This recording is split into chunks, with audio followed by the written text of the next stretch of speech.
Most women don't struggle with love. They struggle with self-abandonment. And we've been calling that love. Most women don't struggle with love. So welcome. Welcome home, sisters, to the Coming Home to You Sparkcast. This month, we've explored sovereignty as love through the mind, the body, and the soul. And now we're going to get to integrate. This is not about performing any kind of healing, and it's about witnessing. Here, let me get my big screen again. It's about witnessing what sovereignty actually looks like in real time, in conflict, in our discomforts, and choosing differently, especially when it's messy, right, ladies? When it's messy. This is the Trinity of Truth where real women, real leadership, devotion, and raw integration come together. Not here as polished experts, but here as women who are practicing the work. So tonight I'm joined by three powerful women who are embodying sovereignty in their own lives. And we're going to explore this through three lenses: the mind, the body, and the soul. So today we have Elsinora Kis-Yova, and she represents the mind lens today. Welcome. Thank you so much for having me. Today I'll be representing the Mind Lens. I'm currently located in Alicante, Spain, and my intention for today's conversation is to really get inspired, get deeper on the topic, and hopefully share the message with someone who really needs to hear it. Grateful to have you here today. Welcome. Next, we have Lacey Cook, familiar face for some perhaps. She represents the body lens today. Welcome, Lacey. Thank you, Margarita. It's so good to be back and it's so good to be here. It is a beautiful Tuesday. So beautiful, in fact, that my cousin had a baby this morning, like maybe an hour ago. So we're celebrating today. It's a beautiful day. And I think that the listeners, whatever is going on in your life, just celebrate it. That's such like a takeaway is just celebrating the big things, the little things, all the things in between. And I'm in Pennsylvania right now. And what I hope that today is that this just lands for someone and that they get to figure out how to build safety in their body. Since I'm representing the body lens, I think that is where it really starts within. Love it. Thank you, Margarita. And last, welcome. So grateful to have you. She is beautiful woman who introduced me to these lovely ladies here today. And the last one here we have, last but not least, is Celeste Izalar. Did I say that again right, correctly? Representing the Soul Lens. Welcome to the show. Thank you so much, Margarita, for inviting me and to trust me because we actually don't know each other. And that is such a beautiful thing that you can connect on a level where you don't have to meet but feel that something is correct. And I think that that is also something that I would like to share through that soul lens, which is not a coincidence that I can represent that today. I think that there is something higher than that is in the materialistic world that we have, and we can reach through that through love. And love we can embody, we can speak about it, we can feel it, and we don't need to be in physical presence to feel that. We don't even need to say some words to feel that. And I hope that in this conversation it will be more clear for people how to reach to that. And yeah, and just share love and just enjoy as well. Super nice. I'm And that's in right. love. Killed it. Yes, February is love too. Yay, I love it. I love the Exactly. love. It's all about love this Yes. month. So I also believe that there are no coincidences. I think it's perfectly aligned that you did get the soul and you resonated with the mind. And I just knew lacing was going to be body. We all did. So, and so it's just great. Again, we're coming here not as speakers, experts, I should say, really just as women practicing what becoming looks like. Okay, so let's begin with round one, fight. No, just kidding. All right, so the mind lens, which is about choices, leadership, identity, and the narrative that we tell ourselves. Okay. And this month we named something very uncomfortable that most of what we call love is actually fear being disliked, abandoned, or even misunderstood. So let's start here, right? Let's start really about the sovereignty in the mind. So first question, Elsinora, welcome again. All right. What belief about love did you have to unlearn in order to become sovereign? I think something that a lot of us struggle with is just believing that you need to be worthy of love, that it's something that you need to gain, that it's something that you need to work for, that you need to be a certain way or a certain level of whatever, fill in the blank, right? So I think that is something that I've been working on. And yeah. Mm, worthy of love. Does anybody else agree with that being Celeste? Yeah. Anything that came up for you? Definitely. Yeah, it's something that you also learn, I think, through experience, because I think a lot of us grow up with the idea that we need to do something to gain love, and that love is something that you are attached to, and not that it's something like in itself, that you can cultivate yourself within you, and that if you do that, that you attract it from the outside as well. But this is something, yeah, it, for me at least, it took a lot of work and still does. There are still moments that I feel that, like, oh, I should do or be this or that, and then it's enough, and then I deserve to feel okay, and then I can earn love, you know. But yeah, it's a Those process. shoulds. Yeah. We those shoulds. We should all over ourselves. So, Lacey, anything that came up for you? That was powerful, though. I hate the word should. That's always the first Yeah. word that whenever I work with someone, I'm like, do you have the word should in your vocabulary? Because we're gonna just totally erase it. We're gonna erase it. And I think for That's me, very nice. very much resonate with what Celeste and Elsie both said. And I think I really had to override it with the people pleasing. It was like making sure everyone else felt comfortable, kind of being like the thermostat of the room. If everyone was comfortable, then okay, I could be comfortable, but everything was very conditional.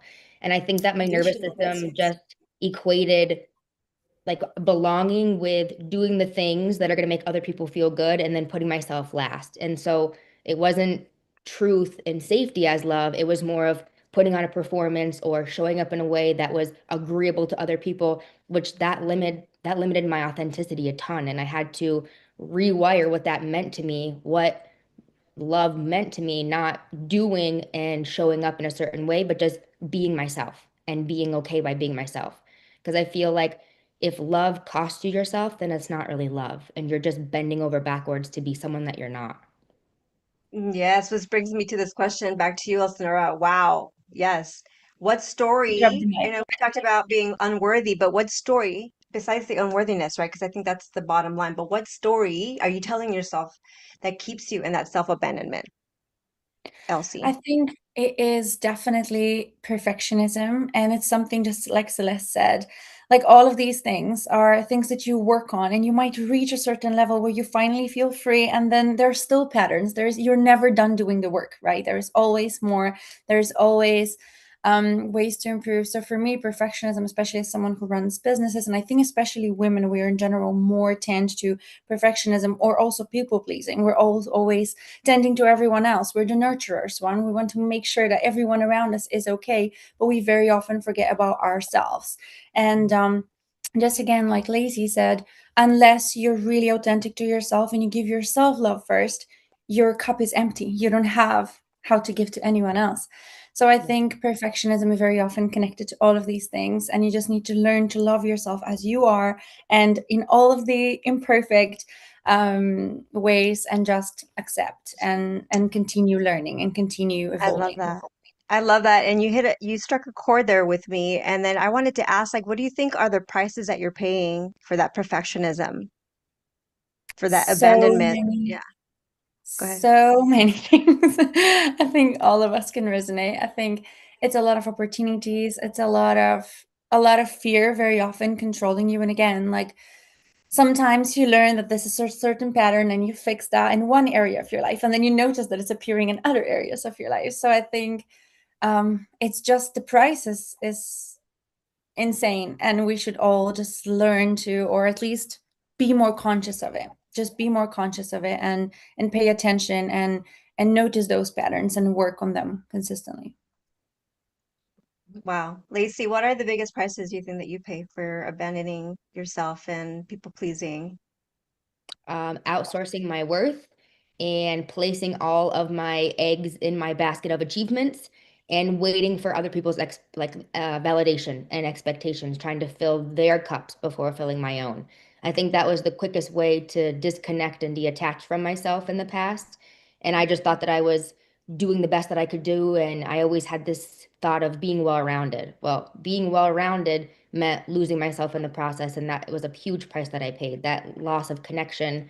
And then when you're not connected to yourself, you don't know your values, you don't follow your values, you're not living a life of authenticity. You just start following the crowd. And then you wonder, why am I doing this? Who am I again? It's like imposter syndrome comes up. So it's a downhill spiral until you, just like Elsie said, gain the consciousness, the awareness to then start to shift perspective and make different decisions. Mm, wow. Celeste, I see you nodding. Yeah, I just agree so much with both of them, and I deal with the same kind of things. Maybe to add on that, a very literal price I paid is a disease that I got in 2018 when not being my truthful self and not following my intuition for too long. My body responds with that in the gut, because we know maybe that the gut is very connected with the brain.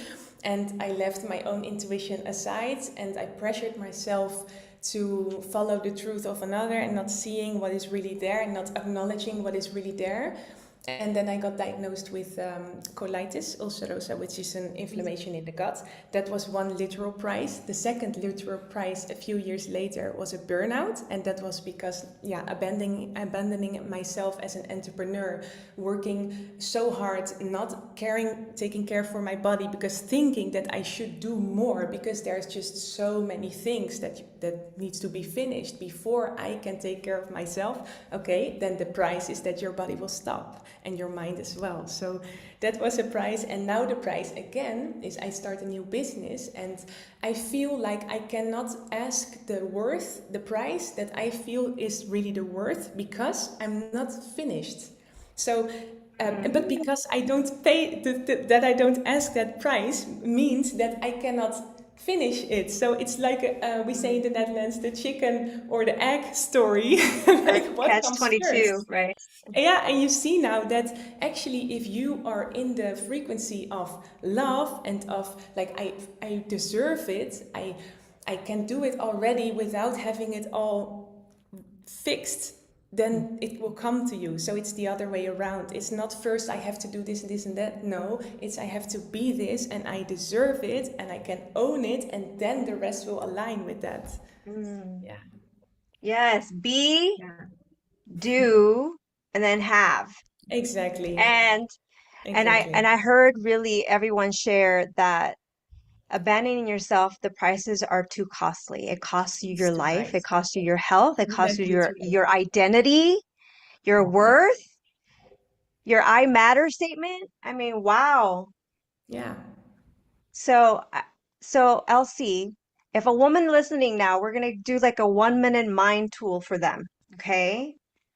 So there's busy moms, there's busy women, entrepreneurs, people who are just in the world lifing, and it feels like I don't have time for healing. Like, but you have 1 minute. You have 1 minute. 1 minute does not take long. So if a woman listening tonight and she's stuck in mental loops, what's one 60-second reframe that she could possibly use right now in this moment? I think so. First of all, I always think to myself, if you say that you don't have time about something, that simply means that you're not prioritizing it. Everyone has time. We all have the same amount of time in a day as Beyonce. So how can we say we don't have time, right? So one thing that literally changed my life as someone who is in their mind a lot, as someone who used to get stuck on a lot of loops, and that used to stop me from taking action in a lot of different ways, was simply perspective, like shifting the perspective of time and realizing that money comes and goes, opportunities, relationships, everything around you is changing all the time. But the one thing that you can never get back is your time. And time, therefore, is the most valuable asset you have. So you need to be extremely careful with how you spend it and how you prioritize that time, right? And where does it really go? So, in my opinion, you need to zoom out. If you find yourself in one of those loops, you need to zoom out and really ask yourself. And that's something that I practice for myself all the time, is when I find myself in a loop, I would ask myself, is this something that I can actually do something about? Like, can I change this right now? Is there anything within my control that I can do? And if the answer is yes, I sit down and I make a list. All of us that are stuck in their minds, we love to make lists. So I would make a list about all the action steps that I can actually take, and then decide which one of those I will actually take. And if the answer is no, then why sweat it, right? Like there is nothing you can do. It's out of your control. So then the best thing you can do is just find something positive to focus on and try to make it a good experience. So like try to make it a positive experience in the end, and try something. There's always good in every situation, no matter how bad it seems. Mhm. I love that. That is sovereignty, taking back the power of choice and reframe and real time. I love that. And what I notice is that, confusion, it's not a flaw. It's just a signal. It's a signal that I'm overriding my own perspective, perception, safety. And sovereignty begins when I stop outsourcing my authority. So I'll ask the listeners and what everybody listening out there, what are you spending more energy proving than choosing? Mhm. All right, round two. Are you ready? This is sovereignty as love in the body. And we talked about how insight means nothing if your nervous system can't hold it. And you can know your truth and still react from fear. That fear again, fear of abandonment, not being worthy, all that stuff. So we can think sovereignty thoughts all day long, but as the body doesn't feel safe or safer, it's not going to default, and it's going to default back into old patterns, right? It's not going to feel safe for you to take that new step. So let's talk about it. And this one goes to Lacey, Okay, well, movement body expert. Okay, what's the difference between shutting down and sovereign stillness? I think there's a huge difference, and what really sticks out to me is the energy of it. The energy of shutting down is isolation. It is being being shut off, building walls. It's rigid. It even feels rigid in the body. It doesn't feel like you're flowing, and it doesn't feel like you're allowing yourself to take a deep breath. It's almost like you cut your exhale from completely leaving your body and your inhale is stifled. And I think that the opposite would be just open. You're open. You maybe feel the fear, you feel the nerves anyway, because we all do in certain situations, but you're allowing yourself to ground, to center, to do whatever it is that you need to do to reconnect with your values, because those are going to be your pillars, those are your principles, and not allow the emotion that you feel in the moment to override who you are at your core and who you know you're capable of becoming, especially in those situations where our fight or flight response is activated. I think the body does a beautiful job of being the cue, the signal of, hey, something is going on, but who's choosing here? Which one of you? Because we all have parts, and we're usually trained to be the reactive part instead of the Yeah. responsive. What does that activation feel like for you in the body? And then what do you do in the moment before it escalates, or you escalate? I So I would feel it like in my traps, in my shoulders. I know when I work a lot with people, they say in the chest or in the stomach, like the pit in their stomach. I've said this on the last podcast, Margarita. I get this weird little like twinkle between my eyebrows, and I know that something is going on. I'm like, either I'm Oh, about that's to great be, awareness, though. That's awesome. yeah, Yeah, it, third it's eye. it's interesting. It's the body's way of communicating that we're contracting. The body is contracting, and pretty soon that contraction is going to be translated to the unconscious mind, and it's going to start to make up a story.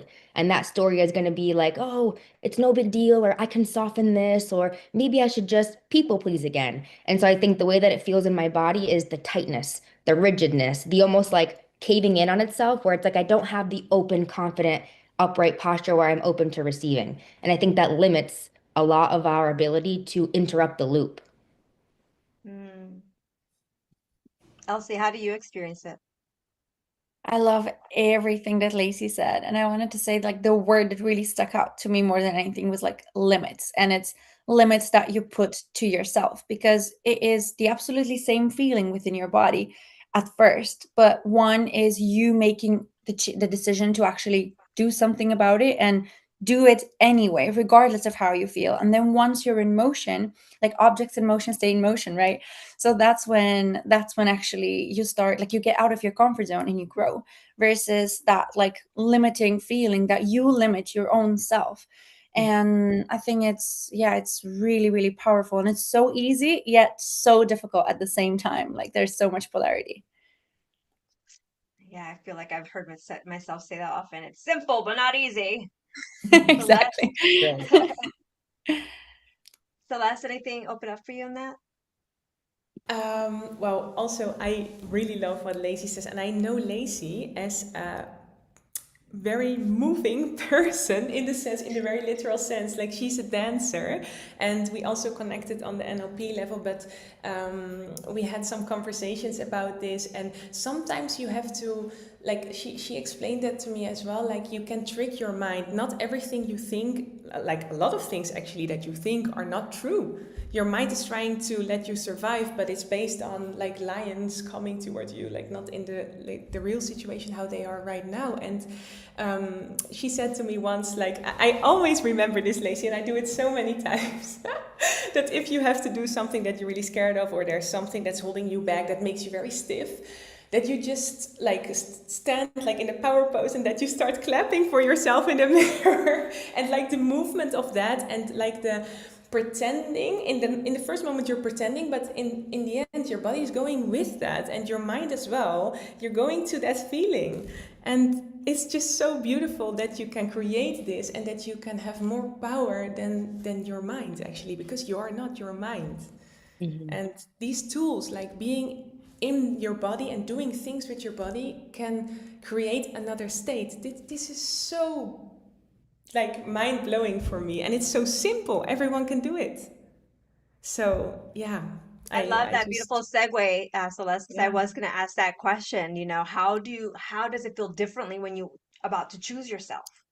yeah. You talked a little bit about that. Like first you have to pretend like that superwoman pose. And I know um a lot of it too is just energetically, but Lacey, I want your take on all of that first. Uh, yeah, I would say that, you know how I'm sure you guys have all heard it, and I'm sure the listeners have too, that anxiety or panic in your nervous system is the same feelings technically that you feel when you're really excited, and your body is just putting labels on them. So there's like the same sweaty palms, the same racing heart, Yeah. the same like, oh, I don't know if I can do this. But the thing that changes is when you decide to just play into it and decide to label it as something that's going to empower you. And so I would say when I'm doing something scary, or when I have fear inside of me, it feels the same way. I feel the sweaty palms and I get nervous, my heart is racing. I was in front of a boardroom last week of like 25 executives, and I was like, heart was racing, the sweaty palms, the whole 9 yards. But then I decided, okay, who's choosing here? Who is showing up in this space? And I'm not going to label this as a threat, because a lot of times I think the nervous system feels uncomfortable because it's not familiar. So it labels it as a threat. And instead of labeling it as a threat, I was like, this is also expansion. This is also pushing me and allowing me to push my limits. And so I think in that space of you feel your body reacting, you get to decide that this could also be safe too, because it's allowing me to spread my wings, to expand, to make mistakes. I think welcoming mistakes in my life was the best thing I ever did, because I learned so much more. I fall, but I get back up so much faster. And I live in alignment, because I think there's a big difference of fear coming up and there being misalignment, or fear coming up and it just telling you, hey, you're expanding outside of your old survival patterns. Like new things are happening. And instead of holding you back, we're going to cheer you on. And I love that Celeste remembers that thing that I told her. I literally taught it at a workshop last week, and I had all these women clapping for themselves and they were giggling. And I'm like, that's That's it. It's the amazing. That's giggle. it. It's moving the energy around. And I do it all the time. In the mirror, laughing at myself. It only takes a little bit to shift your energy. And when you shift your energy in your body, that your mind follows. I love it. Feels like laughter has been showing up a lot lately in my awareness. And I remember it reminds me of was it like a TikTok or Instagram? It's probably Instagram because I don't really do TikTok. But there was this woman who was doing therapy and she was like, ha, repeat after me, and then ha ha, and then ha ha ha. And after a while, like you can't help but really laugh. Um, This is it. Celeste, yeah, like talk about the messiness. I think we all kind of agree that messiness, and I love that you brought that up, Lacey. And any insights, Celeste, for you when it comes to the messiness of life and the Oh, importance of it? I think Messi is my second name. I feel that since I am an entrepreneur. Oh my God. And the funny thing is that I actually love structure so much because it gives me the feeling that I'm doing great, that I have things in order. However, the beautiful thing about mess or chaos is actually it comes from the Greek word and it means innovation. So you cannot build something without having an empty, formless, chaotic space. So it's actually such a beautiful signal when things get messy. Be grateful that it gets messy. That's also my soul tool that I would share. Like, gratefulness will help you out of everything. If you can be grateful for the mess, if you can be grateful for the pain, if you can be grateful for a chaotic situation because you know that things will change, you know that things will always be better. Nothing in this world will always stay the same. In the only truth that there is that everything changes. So if you are in a bad situation, in a chaotic situation, be grateful because there will be change coming and it will be better and you need this phase. And if you get through it, wow, you grew. You grew. Damn girl, be happy for that you get the opportunity to grow. And that is, yeah, that's my take on mess. However, when I'm in the mess, I feel bad. So I feel Yes, like, I love oh that. my God, what is this mess? And oh yeah, of course that comes to me, the emotions, the frustration, all the things and all the feels. And then you can do what Lacey said. Go back to your body, trick your mind with your body, and then your mind goes along. And then, whoo, take it on again. Yeah, and then when you regulate yourself, you do what Elsie said also is about like writing down what you Exactly. actually have Write it control over and down. what little small act. It's about it really Exactly. growth is really about the small actions you take, and that's where confidence comes in. That's Once you it. start doing the small little actions, you'll be like feel unstoppable. You're like, I'm a superwoman coming. You better be careful. I'm coming at you. So so Exactly. Elsie, anything come up for you about messiness or anything that we share so far? A lot as well. I think exactly what Celeste said. As entrepreneurs, like we have to embrace it to a certain point. And I want to say, like, on the topic of laughing, and I think nothing in life is that serious in the end of the day. And when you think about, like, so many times when, for example, before maybe your very first podcast or before starting a new business, before going in front of like a boardroom, you're so nervous. But then what's the worst thing that's going to happen? They're going to say no, or it's going to be bad. And then think about so many times maybe you slipped and you fell and it was super embarrassing. But then now it's like a funny story that you can tell to your grandchildren one day. So I think no matter how serious it feels in the moment, like nothing is that big of a deal. And at the end of the day, almost everything can be undone to a certain level, or it's going to be a learning lesson, and then you're going to improve in the future. And so it doesn't matter if it's something new that you're starting, again going back to getting out of your comfort zone, or it's just something that is super nerve-wracking for you. In the end of the day, you're either going to do good or you're going to learn. So there's nothing that serious that can come out of it at the end of the day. So and that's what really came up for me. I love what I heard there and all of it was freedom and Exactly. choice. Obviously, it's like just give yourself that grace and you figured out what didn't work. You figured out what didn't work and you get to be neutral and I love that.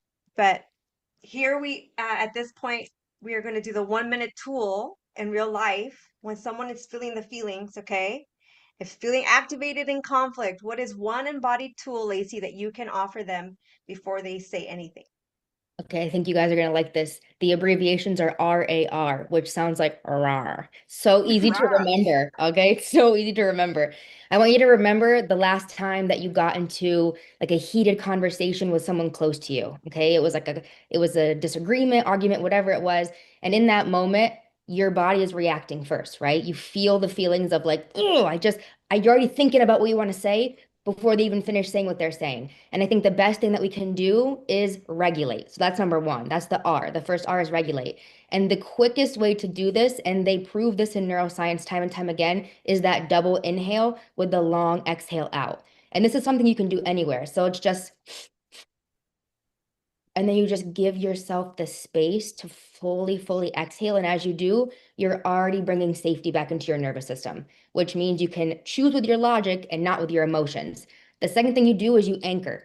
You anchor in to a time when you felt that calm, you felt that composure, you felt cool.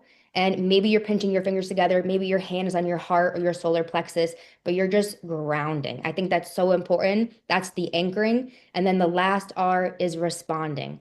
Because as you regulate, as you anchor, you are rewiring the association between truth and danger. And you're allowing yourself to speak while being regulated, while giving yourself even that 5-second pause before you just react out of habit, because we're trained to just react.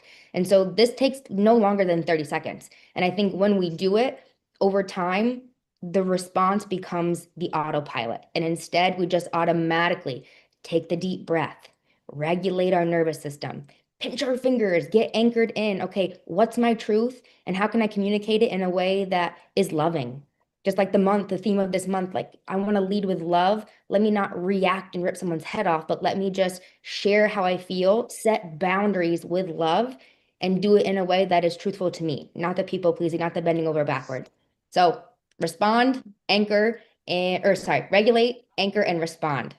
RAR. It's super simple, and I do it all the time. And when I started doing it, I'm not going to say that it was easy, but with practice, it's so simple. You just implement it automatically. I love that because I can see myself reminding myself by just going like doing that first initial like primal let it go. Sometimes it takes a little scream to kind of release, right? I was like, you know Um, what? I think I'm gonna name it something fun, like a little acronym, because we associate, like our unconscious mind is gonna like communicate with us through the metaphors, through symbolism. So if there's something fun like an acronym, we're gonna remember it. And we remember it, then we do it. yes, I'm definitely going to remember that one. Thank you for that beautiful takeaway. And, you know, maybe for many women like me, we learned that calm didn't create connection. Intensity did, Yeah. you know? So the body learned that if I get louder, I exist. I didn't disappear today. But Yeah. what sovereignty is teaching us is that in the body, especially, is that it's not suppression.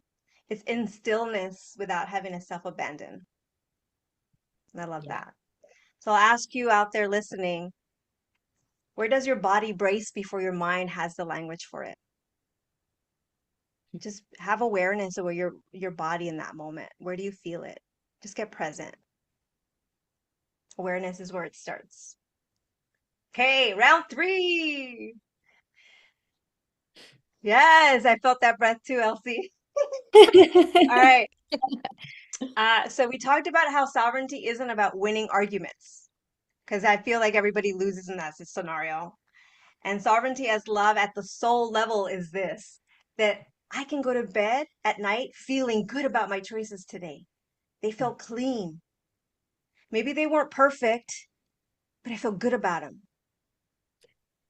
So it's really truly about being able to sleep with a good conscience that night. So let's talk about soul level sovereignty. And Celeste, you are our soul lens speaker today. So I believe integrity is a big part of sovereignty. Integrity with yourself, really. Because how often are we always not, I speak for myself, how often I'm always abandoning what I say I want to do for myself. Okay. So what does integrity look like for you when it's inconvenient? Oof, I have to say, a lot of times it's inconvenient for me because, yeah, from a young age, I already felt like the things that I really want deep in my heart, and I'm a dreamer, so I wonder and I fantasize about things. And that if I told that to someone from a young age onwards, oof, the looks that I got, or the things that people say to me, like, what are you talking about? No, this is not possible. This is not, this is weird. This is a weird, how do you say it? Like a weird road that you are taking. It's not logical, you know? And then, like, if the external field is actually rejecting you, and then still following and doing your own thing, even if it's for people very, very weird, that is quite inconvenient, and it can make you very uncertain and doubtful about like what is it then that I'm hearing. And yeah, I've learned it the hard way in love, like in relationships, romantic relationships, also with friends sometimes. But the more I get those experience and following my own path, or following what is in my heart, like the little small voice that is talking, not the loud one, the more I later got confirmed that it was the right choice. But sometimes it takes a lot of time. Sometimes it takes a year until I unlock that logic, or that thing that, oh yeah, what your heart was telling then, that was right for you. So it's the inconvenience. Yeah, I build it, the confidence about that I built up in time, like in years. I think the last 6 or 7 years. So Yeah, it's I life love that. I experience. feel like you said something really that stood out for me in all of that too, was how you said that there were things that were in the way, right? Yeah, That's those stories that yeah. you made it mean something. Can you go a little deeper on that for you, like why that really was? Because I think that's where I get stuck, and I think a lot of us get stuck there in that meaning, in that meaning making. So can we share a little bit more Yeah. about like how and what it was specifically for you that was in the way? Inconvenient. Yeah, the external response of people also making a choice. Like for example, for me, I'm from the Netherlands, and I left my home country to go to Spain. I had my social life, I had my job, I had everything in the Netherlands, and it was actually not bad, but it was not what my heart really wanted. And when I made that choice, yeah, I get resistance on that, and that is inconvenient. And also you have to let go of things that are actually good and okay, but you want to grow further. And that is also the expansion that we talked about earlier. Like expansion hurts a lot of times, because you're growing out of your shelf. Actually, you're going somewhere, and other people that love you will often want you to stay where you are. And then it's an inconvenient situation, it's discomfort. But at the same time, if you are in that new state and you are happy, then you see often that later it balances out. Or yeah, I don't know how I can say this in the perfect way, but that takes time. And I think that the time frame between like taking a bold decision and actually being in a new state, there's like inconvenience from the external world, from your internal world, doubtfulness, and like that you have to sort of survive. And then like sovereignty is very important, that you know that you're doing the right thing, even though everything around you is saying or expressing that is not. This is Yes. sovereignty for me, like in a very specific way. Yeah. I love that you first said the first thing over and over, it was inconvenience. And that I mean, expansion, leadership, being Yeah. responsible about everything that, whew, girl, we could Yeah. talk about that a whole Yeah, we hour. can have a whole podcast about it. Yeah. Kelsey, anything come up for you during that? I just loved like hearing inconvenient all the time, exactly. And I was thinking Yeah. that just getting out of your comfort zone is always going to feel It's always inconvenient happening. at the Yeah. moment, right? And especially as someone who also has moved countries multiple times, following, just my gut instinct. And I know Lacey also resonates with that very much. And sometimes you literally leave everything you know and you move to a new country. And I've done that a couple of times where you move to a new country where you don't speak the language, you don't know a single soul. And you're like, I just love this. This is going to work. And you just need to listen to your gut instinct and just go for it, no matter who's telling you what or how it may look like from the outside to others. So I think that's the thing, like staying in your comfort zone always feels convenient, but in the long run, that's the most inconvenient thing, because in the long run, in 20 years, you're still going to be at the exact same place and nothing is going to change. So you need to take that action. You need to get in that inconvenience. You need to almost learn to love feeling that inconvenience and make it as a Yeah, part of your exactly. being. One of the And best yeah, skills. oh my gosh, I mean, you make it sound so easy, and it wasn't easy, I'm sure. It's just because like I think I might have been Lacey who said it. Like the more you do it, the more it starts compounding, and you start Exactly. remembering, and it becomes more of a muscle. You can't expect you to go to the gym once and have a six pack. Exactly. Wish it No, worked like no, I that. know, I wish. I And Lacey, anything come up for you on that? I'll just keep it simple because I totally agree with everything that has been said. But I would say the visual that comes up for me, and maybe the listeners can resonate, it's like everyone is walking this way and you are walking that way. And everyone's looking at you, and they have some people are judging, some people are confused. Exactly. There's different people saying, hey, no, no, we're going this way. And you just keep going that way. And I think that's the inconvenience because you just have this deep sense of knowing that this is what I'm here to do. These are my values. This is how I'm acting in alignment. And it's starting before you're ready. It's getting uncomfortable and being willing to be uncomfortable while you're staying true to yourself, setting the boundaries, not over explaining because you think you need to prove who you are to other people. And I get that visual and I'm like, you got to be different. You got to just trust yourself and deep dive down into what your heart is saying and what your intuition is telling you, and just have faith that you're not going to fail. How could you ever fail listening to that? You're going to learn, and it might not be cute, probably will be messy, and there's going to be lots of ups and downs, but that's where the growth and expansion is. Permission slips all day today. I love it. Do it messy. You're gonna get it wrong anyway. Just do Just it. do it. Just do it. Celeste, I saw you nod your head when we I think Lacey mentioned judgment, and that's a big one for That's me. the word what I was searching for actually all the time, the Yeah, judgment. yeah, share it with you like judgment, and oftentimes we make very scary, choices that feel really scary in the moment, but they're Yeah. aligned. Yes. And I think a lot of it is that worry of judgment. You want to go deeper on that. Yeah, well, judgment is a thing that we all do to make sense of the world. I think is a little bit the same as labeling, and we feel that we need that in order to get things like structured. So it's very normal that we do it, and it's also in a way is healthy. However, I think in general our brain is not dislikes change. And if someone makes a very big leap, a very big change, then yeah, it's difficult for everyone actually. However, it's the most bold thing you can do, because what I think, like to get back to what Elsie said about time being our most important and valuable asset in life, if you make a big leap, then you also win a lot of time. But most people, unfortunately, but more and more brave people are coming, but most people are not so brave to make that big step. So what they do, if they see you doing it, is they try to, yeah, feel validated by saying that that is something weird, or they judging that. So it's actually you going there, they staying there, they have to make like excuses for keeping there and you being there. So yeah, then they judge.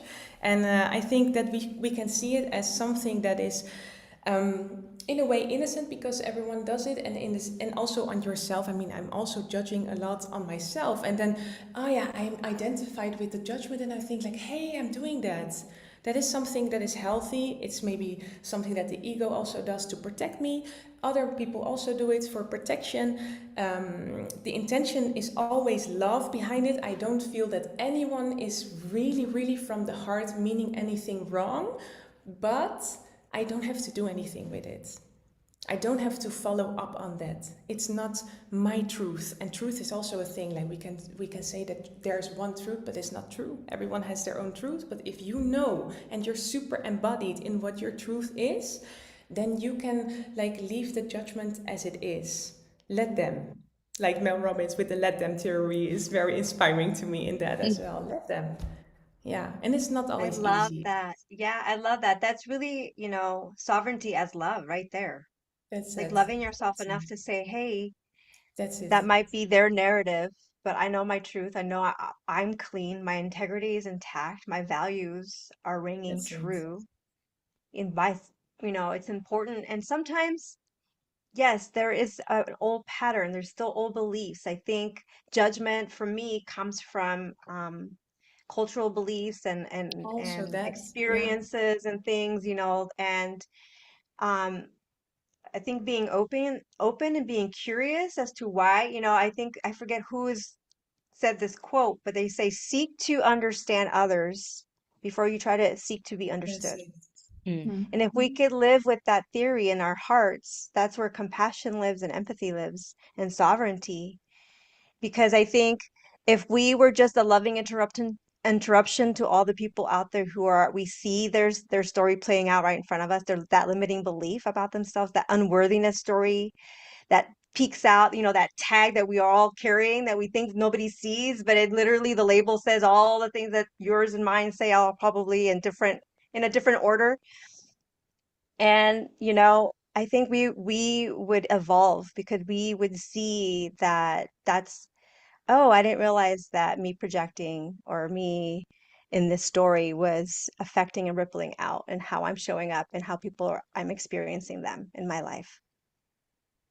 And bottom line, I think that's what I feel for me, soul level integration of mind, body, and soul of sovereignty is like stop complaining that your life sucks and then you're making the same choices to get yourself there. You're the only one in the bottom at the end of the day that has authority and authorship of your life. And I love everything you said, Celeste. So, like, where do you have to stop blaming and start participating in your life? And Can then you? fail forward. Fail Yeah. forward. You will fall, but you will get up, and yeah, that's the beauty of life also, I think. That's the beauty of life also. And pain is also an exercise, I think. So it's not always pain is power as well if you reframe it in the right way. And of course that doesn't mean you cannot feel it and that the negative feelings cannot be there, because they have to be there in order to process it. But yeah, the only truth is that everything changes. So that means it will be better. So you can trust on that. If I fail forward, it will be better in the end. Yeah. Anything come up for you, Lacey? So many things. I'm like, I don't know where to start. Ah, yes. Start at the beginning. Well, when it comes to judgment, I think that judgment from others is just their preference. And so if we keep leaning into judgment, we're just leaning into other people's preferences. And so then we'll never be ourselves. That at least what was reflected back to me. And then we're all mirrors. We're mirrors for each other. So when there's judgment that's going outward, there's also judgment coming back inward. And it's almost like we can use that instead of beating ourselves up to just take a moment of reflection. And I think that reflection is going to allow us to expand and to grow that much faster. And like Celeste just said, to fail forward, because it's going to happen. We're going to be able to take those leaps, even in those baby steps. I like what you said, Margarita. It's all about micro actions. Those little tiny micro actions, that's what builds momentum until you get to the point where you're like, I know this leap is for me. I don't care if anyone else doesn't understand it. I'm not here to prove. I'm okay with being misunderstood. I know for me that was a huge one of just allowing myself, my vision, my dream to just be misunderstood. I don't need to over explain. I don't need to justify it. I just need to trust myself. And that allowed me to grow so much more trust within and fail forward, because every time I got up, I brushed myself off, I took away the lessons and I didn't repeat the patterns. I just kept evolving and getting better over time. It doesn't happen overnight, but it happens with those micro actions just compounding over time. Mm, mm. I love that. Elsie, want to add anything? Same, so many things. Just like I love the conversation. I No. love the energy. I was thinking while Lacey was talking about, both of you were talking about judgment, that very often when we are so afraid of taking action because someone is going to judge us, we also need to remember that they might judge us right now, but they probably judge themselves way more. And the second thing is that 2 minutes later, they're not going to remember. So you're literally going to stop yourself from taking action to move forward, where everyone thinks about themselves a lot more than you think about you. Mm. So just like you stopping yourself from taking action, moving, learning, trying something new just because you think someone is going to judge you, even if they do, once again, they will not remember a few minutes down the line. And the second thing that came up for me is actually something connected to that as well, which is like every single thing you learn. For example, a lot of people are afraid, maybe you're in your 40s and you were a doctor, and then you realize that's no longer aligned and you want to start something new, right? Or you move to a new country. Every time you try something completely new and you think, that's not who I am, that's not my identity, right? A way to look at it is you're adding on to your identity capital. So every new country you moved into, every new language that you learned, every new hobby, every new career path, all of these things, they don't take away from you. It's not like you need to leave everything that you ever were and start from scratch. You don't need to build a whole new life. Like you do to a certain point, but not like a whole new person. You're still the same person, you're adding on. So all of those things, you're just adding tools to your toolbox, as Lacey would say, or you're just adding more of who you are. You're becoming more nuanced. So I think it's something beautiful that we should embrace rather than be afraid of. And again, it's a lot easier said than done, but once you kind of start thinking about it and taking action little by little, once again, it's like a muscle. Mhm. I love that. And I love too that what I heard was what people think about me is none of my business. And what helped me in the moments, talking about the raw moment, right, Celeste, Lacey, for me it was like repeating in my head, this is not about me. This is not about me. This is not about me. This judgment, this projection, this blame shame game, it's not about me. And that helped me stay in my body and grounded in my nervous system. And it's those micro little steps that I chose different Mhm. instead of spiraling and assuming. I mean, talk about ego getting in the way, right? We're like, hey, it's about me. Everything's about me. Don't you know? Yes. That Celeste, anything come up for you while we were Yeah. sharing all of that? What you're saying now, I think that is the biggest shift also you can make in energy. Thinking about it, that it's not about you. It's like everyone in this world is a little mirror for you. Everyone is a little mirror, and everything is projection. Like what I said, there's no one truth, so you can choose. Are you going to focus on like the negative energy and like feeling that, or are you choosing to see life as this projection and the thing that you internalize, like the worthiness, the things that make your truth, are you going to follow that, or are you choosing all the external things? It's not about you. And indeed also what you said, like trying to understand the other person and have compassion for that person, that is the way to open your heart but still like have ownership of yourself. And that is the beauty, that's also sovereignty in love, I think. Connection without losing yourself, Mm, that is it. Yes, yes, yes, mm. yes. There's the mic drop. Did you see my nails, by the way? I did them last night. Oh, I love those. My daughter Love used them. all my I good love them, ones. yeah. So I had Super to nice. It's everything, eh? combination. It's It's all of everything them, all at yeah. once. Ah, I love it. Well, this is where I want to integrate the 1 minute soul tool that Celeste is prepared for here. So if someone listening wants to build sovereignty as a daily devotion, because it is a devotion, it's that muscle, right? That practicing. What is one simple ritual that they can practice today? Yeah, yeah, I'm super happy to share it. It's something that I practiced the last year a lot, and that I also shared in some events. And I know that it's something that can shift the energy really quickly. So it's called grounded gratefulness, and it starts with embodiment, because as Lacey already explained, it's super important to first get the body aligned. So what I would advise you is to do a 4x4 block breathing, which is a tiny ritual where you do like 4 counts breathing in through the nose, like a natural breathing. 4 times you hold the breath, 4 times you breathe out, and 4 times you hold the breath. And it's super beautiful because 4 is also the number of groundedness. So it's like in every way it's grounding. And when you are in that more like safe state, more safe space in yourself, then it's super nice to work with a moment of gratefulness. So what I would advise you is to take a moment that comes up first in which you were very grateful, a very joyful, happy moment. And I want to ask you to really make that moment very vivid.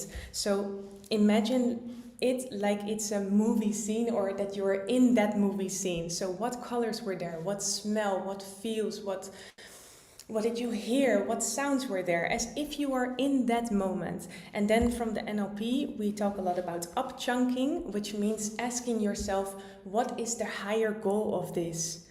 And also, like, if you would be in the movie, like, what would you want the main character of the movie to do in that moment? And that main character is, of course, it's you. So from a bigger perspective, from a higher like perspective, you can see that and you can really feel that moment. And then I want you to think about it like as if it's like that, and then make it stronger, make it stronger, make it stronger until you really, really feel it in your body. And if you are in the position to do it, like if you are alone, then it helps to use your body as well, or maybe talk about that moment and do something like clapping, what we talked about earlier, or maybe like something like this, put your hands in the air, something that's really like feels the gratefulness in your body. And then you will see that in 1 minute you can really shift your state from the soul, from the sense, from the source of gratefulness and love. Yeah, I hope that was 1 minute. I don't know. I love I that. love that. Yes. Thank Yes. So you. we have 3 1-minute tools that will help you today. Which one resonates with you? Share in the comments if you'd like. But what I heard too is that blame keeps us morally superior, but emotionally powerless. Yeah, and sovereignty says that I may not control everything, but I control how I continue, how I choose, how I respond. My ability to respond, responsibility. I think when somebody first pointed that out, I was like, oh my God, it's been right in front of my face the whole time. My ability to respond, responsibility. It's in the word. Anyhow, so if nothing, I want to ask everybody out there today, if nothing about them changed, what would you have to decide?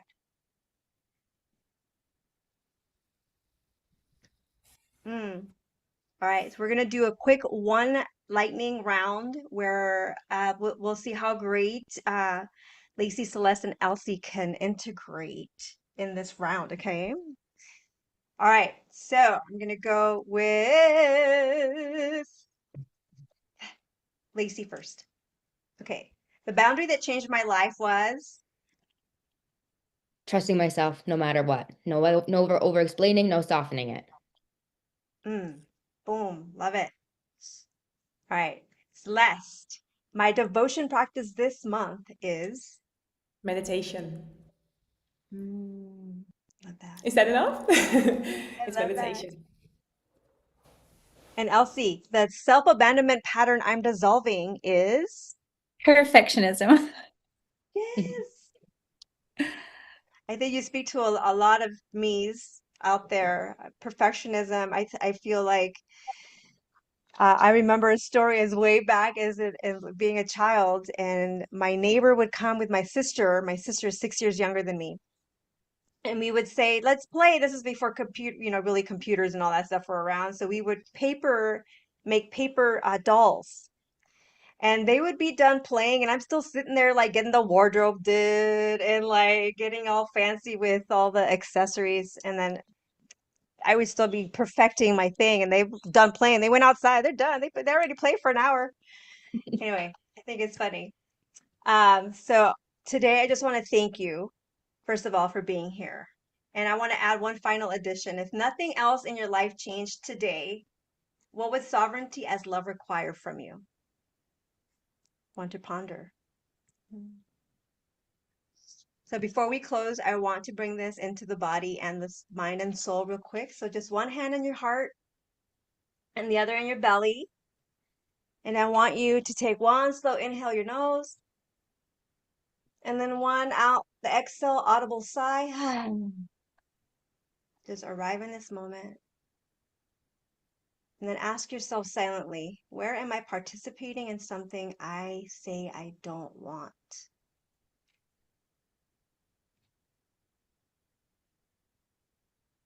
And now ask, what would clean, responsible power look like here?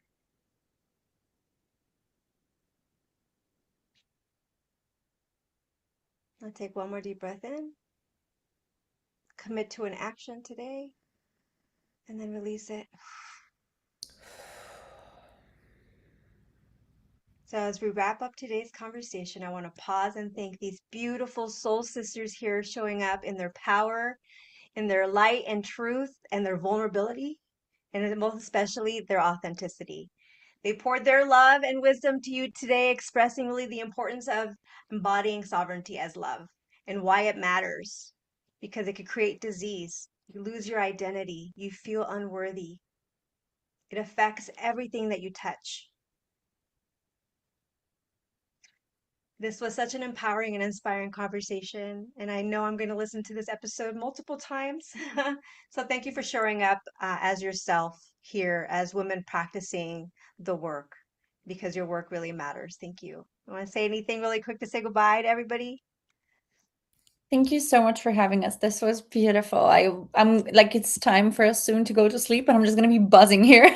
Yeah, same for me, same for me. Thank you so much. I felt so much Uh, inspiration, so much good vibes, and so much like truthful things like spoken from the heart. And I think that is really nice for people to hear this and to embody it as well, like we do.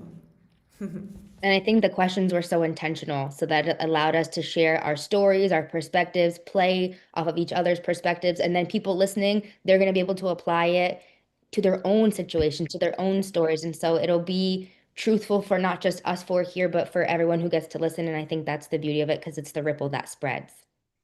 Yes. So if tonight stirs something in you, sisters, or you're done pretending that you just don't see it, come into the Soul Spark Sisterhood Circle. We're going to have our guest speakers there drop in some freebies and how to connect with them and how to go deeper on the work, or maybe just have a sisterhood to do life together. We're not here to heal each other or to tell each other what to do. We're really just here to stand shoulder to shoulder, soul to soul, because we rise stronger together. So all the links will be in all the show notes. So if you want to connect and go deeper, that they'll be available there. So you don't become sovereign by getting it right. I think we established that. You're going to get messy, right? But you become sovereign by the consistent actions of choosing yourself, especially in the hard, chaotic, messy moments. And it's that devotional practice that's the one that never ends. So remember, you're not behind, you're right on time. So keep rising, sisters, keep shining, and keep coming home to you because you matter and you are enough exactly as you are. I'm Margarita Rose, here collaborating today with Lacey Cook, Elsinora Kizjova, and Celeste Izalar. And I'll see you next week, same time, same Spark channel.